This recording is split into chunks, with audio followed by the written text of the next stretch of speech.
ওই অবস্থায় জানাজায় দাঁড়ায় গেছে আল্লাহু আকবার। যেমন জাতের মুদ্দর তেমন জাতের মুক্তাদি দাঁড়ায় গেছে, যা আছে কপালে হয়ে যাক মুদ্দারের।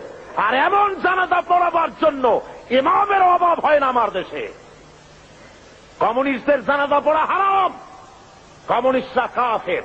দুনিয়ার আজকে স্পষ্টভাবে আমি বলছি, শুনে রাখো, চট্টগ্রামের 20 চট্টলার মুসলমানেরা, দুনিয়ার সমস্ত আলেম, মুফাসসির, মুহাদ্দিস একমত, কমিউনিস্টরা কাফের।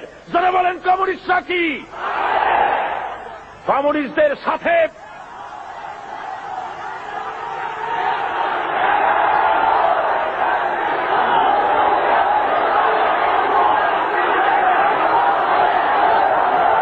আমাদের দেশে, শুনুন, আমাদের দেশে যারা আওয়ামী লীগ করে